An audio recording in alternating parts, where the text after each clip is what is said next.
Have you been curious about AI, but also a little hesitant to try it out? You've probably heard a mix of things, right? Some people swear by it, other people think it's the worst thing that's ever happened. Or maybe you use it all the time and you can't understand why some people are resisting it. Wherever you fall on the AI spectrum, this episode is for you. Listen, AI isn't perfect and it does have downsides. And it is also incredibly powerful when you know how to use it. So today we're going to talk about it. We're going to talk about the good, we're going to talk about the bad, and we're going to talk about how to think about this tool in a way that feels grounded and intentional. That's what we're diving into today.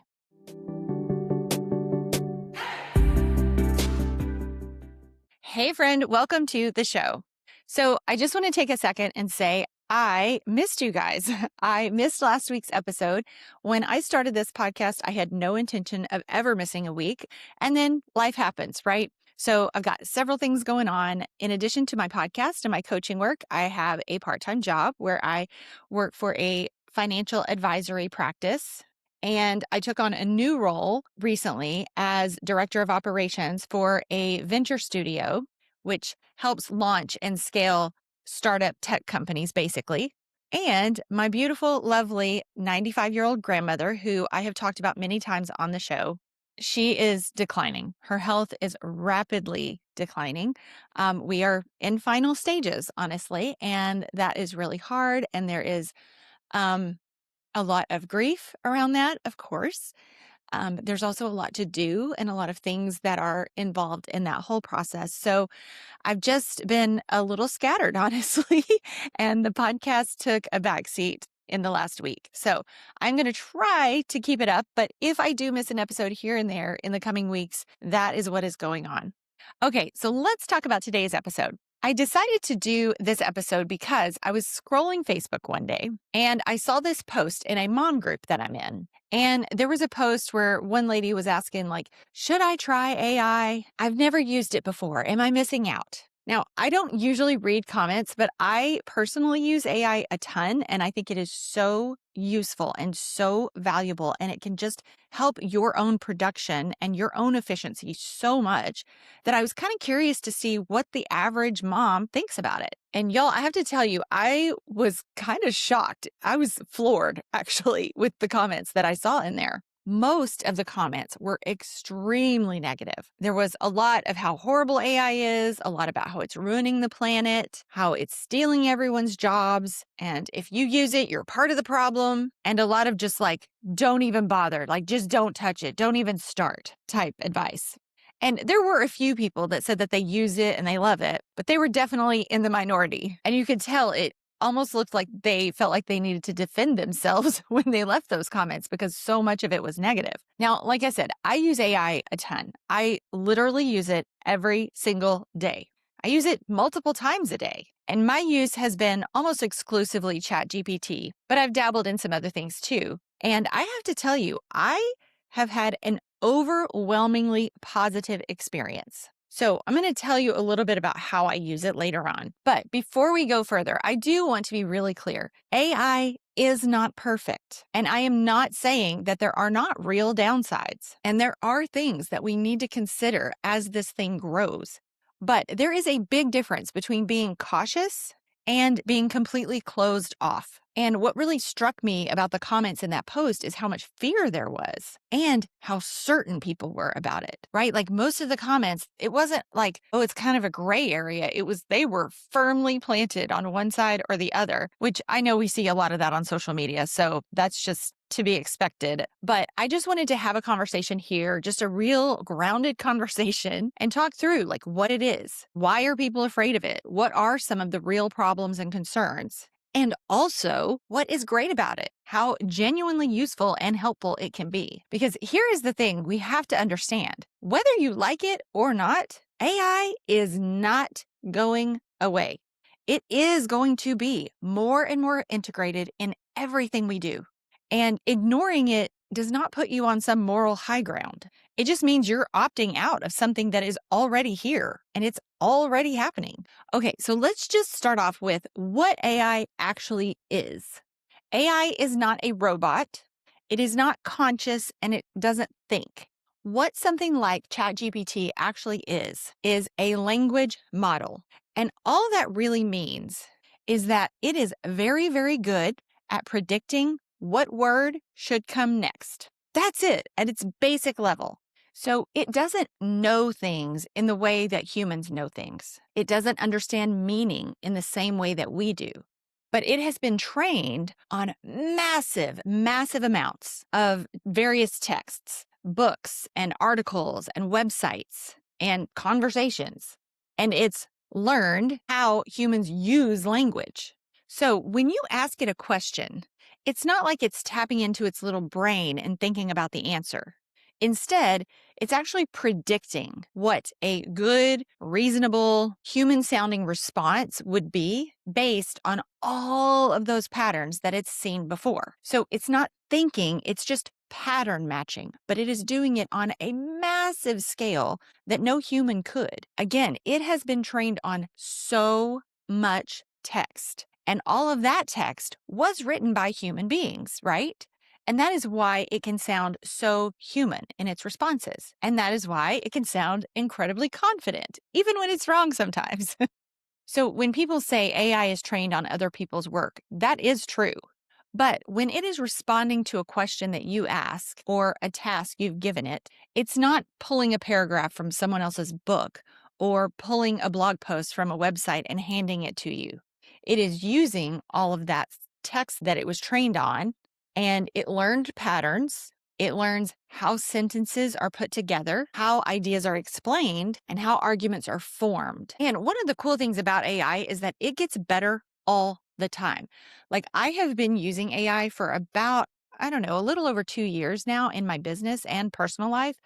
And I am staggered at how quickly it has improved. I mean, it's almost day to day at this point. And that isn't because it's just becoming more intelligent. It's because the models are continually being trained on new and more data. The systems behind the scenes are being refined all the time. And the companies that are building these things are pouring massive amounts of resources into them. And if you played around with it long ago, and you've played around with it recently, you can see the improvements. I mean, it felt a little clunky back then, and it's shockingly good now. But again, it is just a tool. It does not decide what matters. It doesn't always decide what's true. It doesn't decide what you should believe or what you should do. So it's not this mysterious, all-powerful thing. It's just a system that is really good at organizing and summarizing and generating and reflecting language back to us.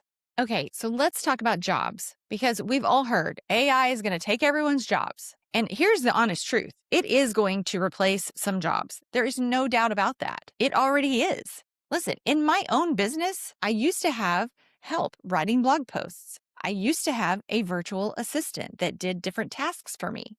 And now, in part because of AI, it's just me. I have used AI to make my workflows so much more efficient that I didn't need the extra help anymore. So while it's not true that AI is going to replace all the jobs, it's also not true to say AI is not going to replace any jobs. It definitely will. It already is. So your job may not be replaced by AI, but it very well could be replaced by someone who knows how to use AI.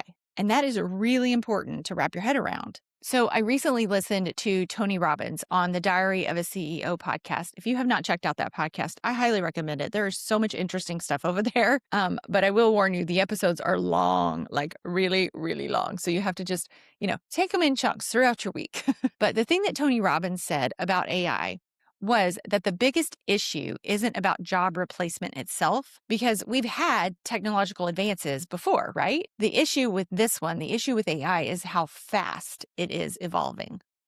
When cars were introduced, we didn't just wake up one day and suddenly everyone had a car. It took decades. And businesses that revolved around horses and carriages, they had time to adapt. They had time to shift. And people had time to retrain. They had time to move. They had time to pivot. And AI doesn't work like that. This shift is happening fast. And that is a real concern. That is something that we need to be thinking about. And at the same time, I think it's important that we zoom out and keep some perspective. Historically, there have been a lot of things that people were convinced was going to be the end of everything. New technology, new systems, new generations, new political eras, cars, electricity, computers, the internet. And every single one of those things eliminated some jobs. And they also created other jobs that we could not ever have imagined beforehand. And sure, that doesn't mean the transition wasn't painful or messy or that this one won't be either. But it also means that panic isn't usually the most helpful response. So this really reminds me of the movie Hidden Figures. If you have not seen it, go watch it. It's excellent. So basically, these women worked at NASA, and their job was to do all of these crazy calculations by hand. And then NASA brought in this big ass computer. And suddenly, all of their jobs, their whole department was really at risk. And they could have ignored it. They could have resisted it. They could have sat around, whined, complained, and said, this thing's going to take our jobs. They could have gotten really stressed over it. They could have sunken way down into the doom and gloom of that situation. But instead, the supervisor took it on as an opportunity, as a challenge. She went in and learned how that computer worked. And she had her whole team doing the same thing. She read the manuals, she taught others, and then they became the people who ran the machine. And that way of thinking is really important. AI is coming into pretty much every single industry, whether you are in business, in healthcare, in education, marketing, finance, it is showing up. And I genuinely think it is risky to just ignore it and hope it goes away because it's not gonna. And the people who understand how to work with it are going to have a huge advantage over the people who choose not to. And what was also interesting on that podcast with Tony Robbins was that, sure, he was talking very openly about the dangers of AI. And he also talked about how he owns his own AI company. So clearly, he sees both sides. He sees the disruption and he also sees the opportunity. So we really just want to transform this conversation so it's not one of fear and it's more about awareness. Yes, jobs will change. Yes, some roles will disappear, and that is uncomfortable. I get it. But also, learning how to use AI thoughtfully is one of the best ways to stay adaptable. And another big concern that people talk about is that AI is stealing intellectual property. And it is a big concern. This one is complicated because there are real valid concerns here. But also just know that a lot of what you see in those conversations oversimplifies what's actually happening. So usually when people say that AI is stealing, they're referring to the fact that AI models are trained on massive amounts of text that was created by humans. And many of those humans did not explicitly consent to their work being used that way. And that is true. Right? AI systems have been trained on all of that stuff. They look at patterns in language, patterns in images, patterns in how humans express ideas. And it is that training that allows them to generate text and images later. But again, AI isn't pulling from one specific work, one specific book and copywriting it. It's learning styles and structures and themes and common ways that ideas are expressed across millions and millions of examples. So another way to think about it is, I grew up watching Oprah Winfrey. I love Oprah. I have seen everything that she does. She's got a podcast now. I listen to that. I've seen her live 2 different times. I have consumed a ton of Oprah content. Now, I've also read a lot of personal growth books. I have listened to a ton of self-development podcasts, and I have done a lot of coach training, which pulls in a lot of those same concepts. So sometimes if someone asks me a question or brings up a topic, there is no doubt that my response is pulled in large part from all of those sources, maybe even a little more heavily one source than the other, but I'm not copywriting their work. So copying someone's work directly is very different from learning patterns from a large body of work and generating something new based on those patterns, which is what I do when someone asks me a question that taps into self-development or personal growth, right? My response is new, but it has pulled from the things that I have learned from all those other people and those other sources. Now, I will also say, just because something is legally murky does not mean that it is ethically settled. Artists and writers do have some real concerns around this. And I am not saying that those concerns should be minimized or dismissed. This is just one of those areas where the technology has moved a lot faster than the laws and the norms around it. And we've seen this over and over, right? We've seen this before.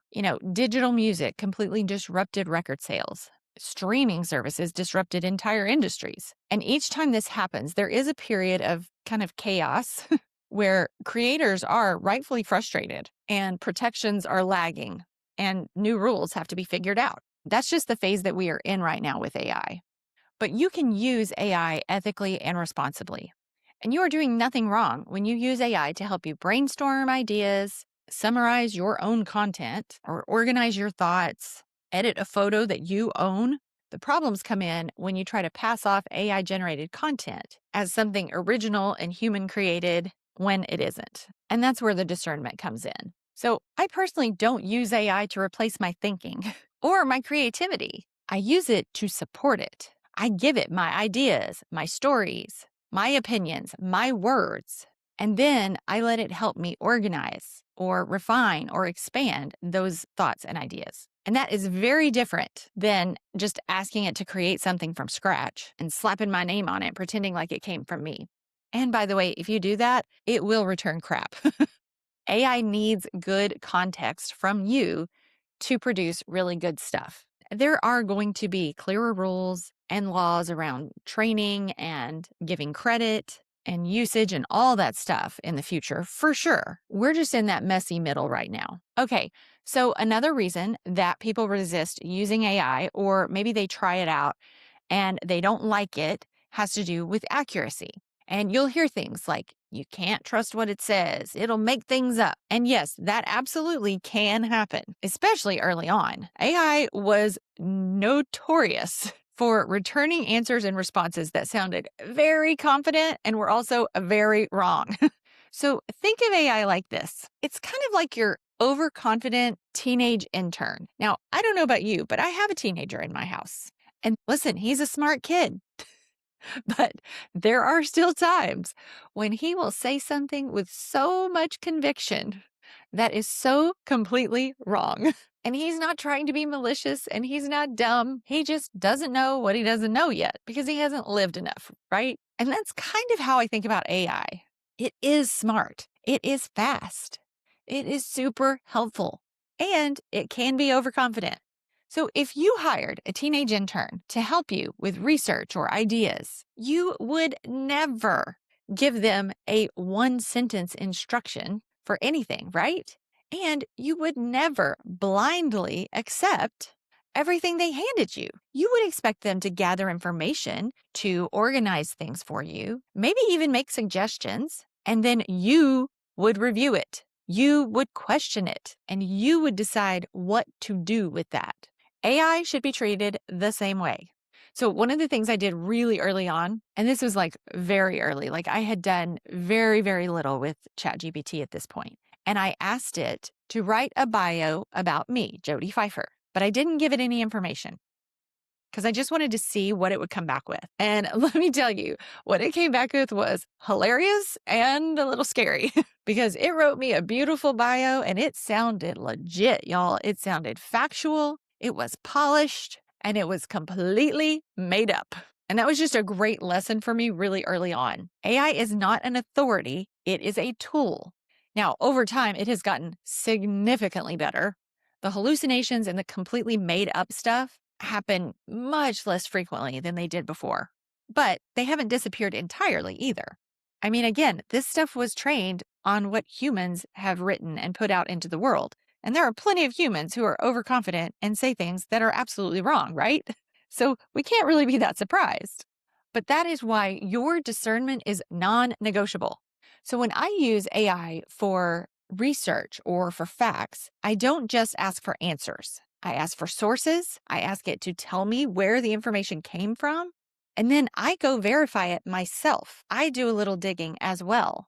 Another thing that helps a lot is to give AI context. The more context, the more information, the more details you can give it about what it is you're trying to do, what you already know, what you don't want, what matters to you, all of that is just going to help the output that it gives you be really good and what you're really going after. So I never type a short prompt, like ever. I talk. And that is another big tip I will give you. There's a certain way we communicate when we are typing something, and there's a different way we communicate when we are speaking. So the AI apps now, I think most of them have the little microphone. ChatGPT does on my phone, on my desktop, there's a little microphone. Anytime I'm going to do a prompt, anytime I want it to do something for me, I talk instead of type, unless I'm in a location where I can't do that. But I talk and I don't polish what I'm saying. I don't try to structure the sentence any certain way. I just talk, just like I would if I were talking to my teenage intern, just like I would if I were talking to my best friend or my husband. I talk long form, super messy, stream of consciousness. I just dump everything I'm thinking, my ideas, my opinions, my questions, any uncertainties I have around the topic. What is it I'm trying to figure out? What do I want to make sure I avoid? And that does two things by talking in that way. Number one, it gives me much better results. But the other thing it does is every time I do that, I am training it on my voice, my cadence, my way of thinking, the kinds of words that I use, how I communicate. But even then, I don't let it make decisions for me. If it suggests something that doesn't feel right, I don't do it, right? If it's giving me advice that doesn't align with me and what I'm trying to accomplish, I just skip over it. That's the relationship. AI brings you the information, ideas, and structure, but you bring judgment and experience and your values. So, how do I use AI? How has it helped me? Well, it has definitely made me faster, clearer, and more efficient, and honestly, even more creative. Let me just walk you through a real workflow in my business. I record a podcast episode, right? I sit here and I talk to you. Okay, so before I record any podcast episode, just like this one, I sit down with ChatGPT and I talk a lot. I brain dump. I go really long and I say exactly what I think. I talk about different points I want to make. I talk about the vibe I want it to have. I give it a ton of context. And then we go back and forth, but ChatGPT will help me write the script for these podcasts. And then as I'm actually going through them on the show when I'm recording, like right now, I don't read word for word. I add things in, I take things out as I go, but that helps this podcast sound much more logical and flowing in a way that makes sense than my initial crazy all over the place brain dumping, right? Now, after I record the podcast, I download the transcript and I drop it into ChatGPT. Now, I have created some custom GPTs, which is a little advanced if you're new to this, but just know there are ways that you can set up little specific conversations inside ChatGPT that will do specific things for you. And you can give it very specific instructions and layout and all of that. So I have done that. And now I put my transcript in and it will write for me my show notes that go on YouTube and in the podcast apps. It lays out for me exactly where I'm going to pull reels from this video that I use on social media, plus the captions for social media. It gives me a couple of options for pull quotes that I use in graphics on social media as well. It gives me episode titles with keywords and SEO already thought through, and it writes a draft for the blog post that goes along with these episodes that I put on my website. And then it drafts my email that I send to my email list. Now, that's not the finished product of any of that stuff, right? I still go in and do my discernment. I read through everything. I change some things. I tweak things. I verify things, just like we talked about. But let me tell you, that process used to take me hours and hours and hours. Like we're talking 10 to 15 hours of work per podcast episode. Now, because I use ChatGPT to help me, the whole process takes me 4 to 5 hours. Huge saving on time right there. Huge efficiency. And you can see how that's not replacing my creativity. It's just leveraging it. It is my voice. It is my thoughts. It's my stories. AI is just helping me organize it all. And it's helping me repurpose what I've already created. So here's another way that I use it. You know, when you're kind of stuck between two options, or maybe more options, and you mentally are just spinning for days and days. Maybe that's just me, but I bet it's not. You've got a couple of different offers you're thinking about in your business, or vacation plans that you're trying to figure out, or you're looking at multiple schools. Maybe your kid's trying to figure out where he's going to go to college. So instead of just looping in my head, I will use ChatGPT. I can say, help me compare these options strategically. What are the pros and cons of each? And again, I talk. I'm giving it as much information as I can think of. When we were picking schools for my son for college, I absolutely did this. And I explained, like, what were some of our concerns? What are things we want to keep in mind? Would a large school fit him better than a smaller school? What kind of accommodations might he need? Like, what are the different factors that we felt were really important, right? And in seconds, it will come back to you and give you all the information, beautifully organized, the pros, the cons, the good, the bad, the in between, things you didn't even think to ask. And it does it so stinking fast. Now, I am still the one deciding everything, right? I still use my gut, but I can get through those things so much faster without wasting so much emotional energy spiraling. It's like having a neutral sounding board available to you 24/7. I freaking love it. Okay, another thing that I use it for all the time. Oh my gosh, it's so good at this. Is helping you with anything tech related. Now, I am not a tech savvy person, despite the fact that I've had multiple websites and podcasts and all the digital things out in the world. But if you have ever tried to connect a spreadsheet or troubleshoot some random tech issue and you are ready to throw your computer, out in the lake, let me tell you, AI is incredible here. It's not perfect, but it is so insanely helpful. You can literally just say, here's what I'm trying to do. I'm trying to do XYZ. Here's the tools I'm using. Here's what I have available to me. Here's where I'm stuck. And I even say things like, talk to me like I'm a fifth grader, because I know I don't want it giving me some fancy high tech language because I'm not going to know what the heck it means. And it will walk you through it step by step. That alone has saved me so many hours of frustration. I'm telling you, it's ridiculous. Another way you can use it is in planning vacations. We are going to Switzerland this summer. I am so stinking excited.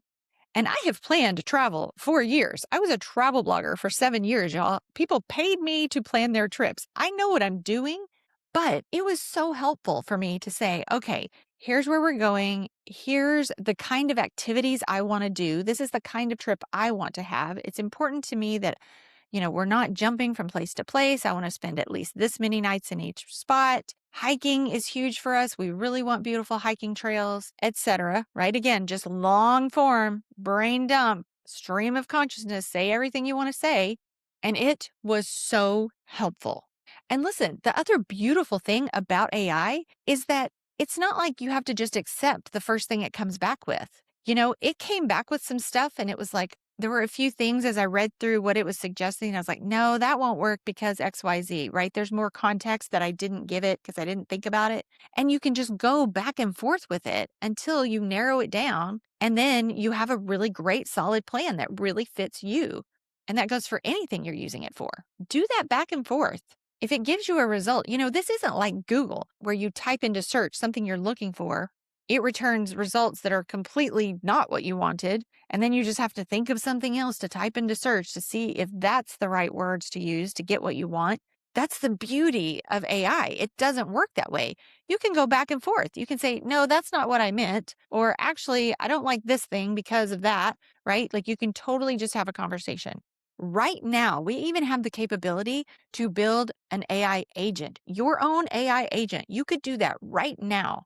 So what is an AI agent? This is basically a personal assistant that can run an entire workflow for you using multiple tools. So imagine you run a small business. You could build an AI agent that reads your new client intake form and then summarizes the client's goals, drafts a personalized welcome email, creates an onboarding checklist, adds tasks to your project manager, drafts a follow-up reminder sequence, and do all of that automatically based on criteria that you set. Or even on the personal side, maybe it pulls your calendar for the week and looks at your stated goals and then suggests a daily priority list for you and drafts emails that you need to send and then flags things that you didn't close out, open loops that you forgot about. And this is not futuristic. This exists right now. I know that AI agents is a little advanced. If you've never used AI, that's okay. I just want to set the stage for you a little bit and let you know what is out there.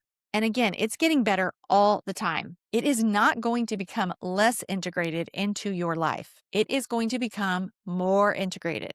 It will be integrated into your email, your calendar, your banking, your healthcare, your car. The question is not whether AI will or will not become a part of everyday life. It's really just whether you are going to know how to use it. And listen, this entire conversation isn't just about AI. It's really a question of how you will respond to change. And midlife is full of changes, ladies. Technology changes, body changes, changes with your kids, your marriage, your career, right? And you always have a choice here. You can resist it and pretend like it's not happening, or you can get curious and you can say, how do I work with this? Because whether we're talking about AI or something else, change is not the enemy, but avoiding it just might be. All right, if you enjoyed this episode, please share it with a friend. If you have somebody that you've been talking to, and maybe y'all talked a little bit about AI, or you've both come together in your lack of understanding of it or your love for it, share this with them, please. And take a second to scroll down if you're on the podcast app. Give me those 5 stars and write a quick review. It only takes you a second, but it really helps the show. And I appreciate it so very much. All right, y'all. That's all I've got for today. Go be fabulous. Make sure you take my free Shift Happens quiz to find out what you're really craving next in midlife. Or if you think you might be ready to dive into one-on-one coaching with me, book a free clarity call. You'll find both links right below the video.